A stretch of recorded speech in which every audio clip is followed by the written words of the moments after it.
সম্মানিত ভিউয়ার্স, এই মুহূর্তে চলে আসছি আমি পাকুল্লা বাজারে। পাকুল্লা বাজারে কাঁচামালের রেটটা একটু জানবো। ভাই আজকে কাঁচামরিচ কত করে কেজি বেচতেছেন? 80 টাকা কেজি।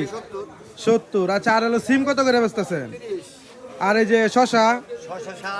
শশা 60। আর ওই যে সাদা আলু?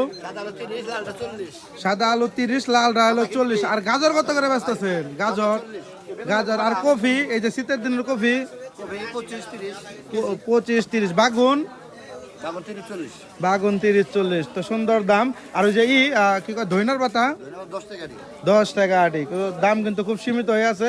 সবাই চলে আসবেন পাকুল্লা বাজারে। হ্যাঁ ভাই, কি কিছু কিনলেন ইউনুস ভাই? ভাই আমি এই যে কাঁচামরিচ কিনতে আইছিলাম। আচ্ছা, কাঁচামরিচের দাম হয় নাকি স্টক মিস্টক করা হয়েছে? না, শীতকালীন হিসাবে কাঁচামরিচের দাম এখন অনেক বেশি। সবকিছুর দামই কম আছে ভাই, কোনে বেশি? 70 থেকে 80 টাকা বেচতেছে। ভাই আমার কথা শুনেন, আপনার টাকা নাই দেখে আপনার কাছে বেশি মনে হইতেছে। হ্যাঁ, এটা ঠিক। আমার মতো যারা টাকা লালুক আছে, এর কাছে তো কোনো টাকাই নাই এটা। না না না, তাহলে এই যে এগুলো একদম সস্তা ভাই, একবারে সস্তা। বাকুল্লা বাজারে ঢল আছে। আমার আর্থিক অবস্থা আমার কাছে মানে খুব সীমিত, এই কারণে হয়তো বা বেশি মনে আমার হইতেছে। কাছে একবারে সস্তা মনে হইতেছে। আমার মতো অনেকেই আছে। একদম টাটকা সবজি, শীতের দিনের সবজি টাটকাই থাকে। সবাই চলে আসবেন পাকুল্লা বাজারে। ধন্যবাদ।